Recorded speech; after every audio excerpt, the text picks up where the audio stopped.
Welcome to sky news Bangla.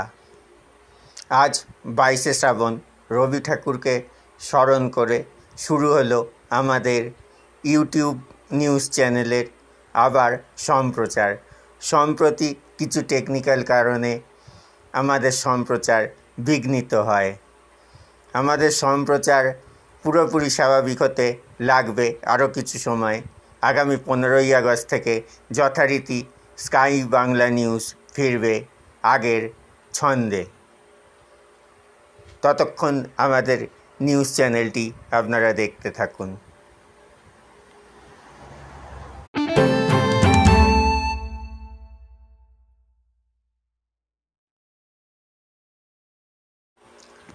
Hooghly জেলার গুপ্তিপাড়া এবং নদিয়া জেলার শান্তিপুরের মাঝে ফেরি চলাচল বন্ধ রয়েছে, কিন্তু গুপ্তিপাড়া ফেরিঘাটে কোথাও কোনো লিখিত নোটিশ দেয়া হয়নি।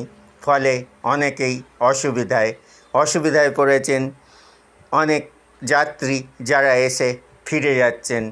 দেখা গেছে ফেরিঘাটের টিকিট কাউন্টার তালা দিয়ে বন্ধ করা রয়েছে, কিন্তু কোথাও কোনো নোটিশ নেই।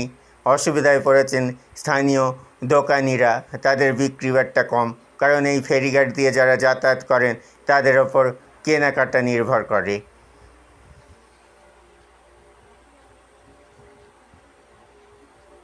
গুপ্তিপাড়া ফেরিঘাট থেকে বাকুলিয়া পর্যন্ত অটো চলাচল করে। স্বাভাবিকভাবে ফেরিঘাট বন্ধ থাকায় যাত্রী সংখ্যা ছিল নগণ্য, তবু অটোগুলোকে দাঁড়িয়ে থাকতে দেখা যায়। এ প্রসঙ্গে আমরা কথা বলেছিলাম তৃণমূলের যুবনেতা সীতারাম নাগের সঙ্গে। তিনি ফোনে আমাদের জানিয়েছেন যে গঙ্গার জল বিপদসীমার ওপর দিয়ে বইছে, সেই কারণেই প্রশাসনিক সিদ্ধান্ত নেওয়া হয়েছে ঘাটটি বন্ধ রাখার। অপরদিকে আমরা যোগাযোগ করার চেষ্টা করি স্থানীয় টোটো ইউনিয়নের কর্মী রাজু কুণ্ডুর সাথে। তিনি আমাদের কোনো প্রতিক্রিয়া দিতে চাননি। আমরা কথা বলেছিলাম এলাকার কিছু বাসিন্দাদের সঙ্গে, সেই কভারেজ দেখুন আমাদের ক্যামেরায়। তো ফেরিঘাট আপাতত বন্ধ রয়েছে, বোট বা নৌকো পারাবার এখন মোটামুটি বন্ধ।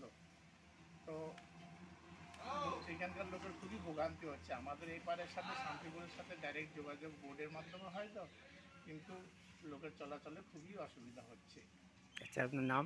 আমার নাম শ্যামল কুমার ভক্ত, সুলতানপুর গুপ্তিপাড়া, হুগলি আমার বাড়ি, একদম খেয়াঘাটের কাছে। এখানে জল বাড়ার জন্য এখানে কোনো কাজকর্ম হচ্ছে না, আমরা বসে আছি। কেনা সবজি কেনা হচ্ছে না কিছু, আর বাজারও হচ্ছে না। তোর জন্য আমরা সব বসে আছি, কাজ নাই কিছু নাই জল বাড়ার জন্য। দোকান বাজার বন্ধ? দোকান বাজার বন্ধ আছে। আর ফেরিঘাট বন্ধ থাকায় আপনারা পাচ্ছেন না, যোগাযোগ করতে পারছি, যাওয়া আসা করতে পারছি না, খদ্দের মিলছে না। খদ্দেরও মিলছে না। আচ্ছা, আপনার নাম? আমার নাম হচ্ছে লালন মণ্ডল। We interrupt what you're watching right now to bring you this exciting story. Your cell phone is actually ringing.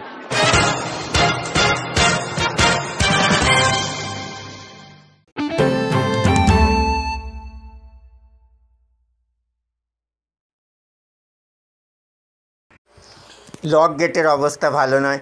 অতিরিক্ত জল ছাড়লে চাষি ভাইরা পড়তে পারেন অসুবিধায়। এই রকম আশঙ্কায় দিন গুনছেন বলাগড়ের চাষিরা। আমরা লক গেটের ছবির পাশাপাশি দেখাচ্ছি চাষি ভাইদের বক্তব্য। স্কাই নিউজ দেখতে থাকুন, সঙ্গে থাকুন। চ্যানেলটি ভালো লাগলে অবশ্যই সাবস্ক্রাইব করুন। We interrupt what you're watching right now to bring you this exciting story. Your cell phone is actually ringing.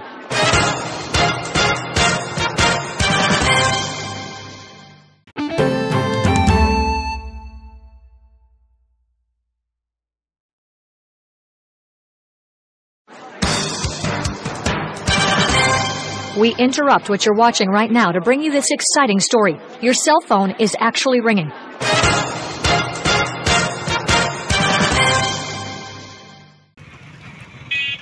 ছিল বুঝলেন, বৃষ্টিটা না হলে চাষের প্রচুর ক্ষতি হতো, কিন্তু একটু বেশি পরিমাণ হয়ে গেছে।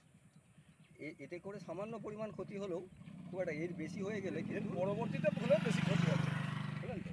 এতে করে নদী আমাদের বেহুলা সামনে বেহুলা নদী আছে, এই নদীর বাঁধ যদি কোনো রকমের ছাপিয়ে যায়, মানে ঘুরে উপর দিয়ে চলে যায়, তাহলে এখানটা প্রচুর এলাকা প্লাবিত হয়ে যাবে, বুঝলেন। আর দ্বিতীয়ত মাঠ ফাটগুলো সব ভরে যাবে, গিয়ে প্রচুর লোকের চাষির ক্ষতি হবে এবং সবজি চাষেরও প্রচুর ক্ষতি হবে। এখনো পর্যন্ত যে জায়গায় আছে সবজি চাষ খুব একটা পরিমাণ ক্ষতি হয়নি, তবে হয়েছে। এরপরে তবে জলটার প্রচুর প্রয়োজন ছিল, মাঠে মানুষ রইতেও পারছিল না বৃষ্টির জন্য। এখন কি ধান রোয়া শুরু হয়েছে? আর রোয়া প্রায় শেষের দিকে।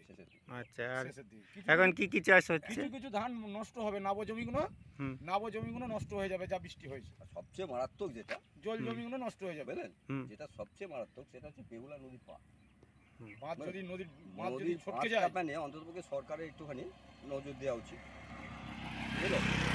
মানে ওইটা সংস্কারের উদ্যোগী হওয়া উচিত, সরকারের নজর দেওয়া উচিত, নাহলে কিন্তু নদীর বাঁধটা যদি ছটকে যায় কোনো রকমের, যেসব মানে আমাদের ওইগুলো আছে সাঁকোর যে নিচেগুলো যেগুলো আমাদের কি বলা হয় ওকে, যেটা গেট বা গেটগুলোকে একটুখানি ভালোভাবে মেরামত করা, একটু দেখা, আর একটু সরকারের এটাকে একটু পাগলার বাঁধে দুটো গেট আছে, সেই গেটগুলো খুব ভালো পরিস্থিতি নেই, কিন্তু গেটগুলো যখন তখন খারাপ হয়ে গেলে না আমাদের মাঠটা বহুত এলাকা নিয়ে বা কিছু পাড়া নিয়েও না ক্ষতি হয়ে যাবে, মানে বানবাসী হয়ে যাবে। এবং শুধু তাই নয়, অনেক ফ্যামিলিকে উঠে যেতে হবে। সরকারি ওগুলো করা তো জং ফং করে কিছু খারাপের দিকে হয়ে গেছে, যদি ওগুলো রিফাইন করে দেয় আমাদের পক্ষে খুব সুবিধা হয়। আচ্ছা, আপনার নাম? চাঁদমোহন মণ্ডল। আচ্ছা, আপনার? আমার নাম অশোক দাস। ঠিকানাটা? ইচাপুর বাকুলিয়া, বলাগড় থানা।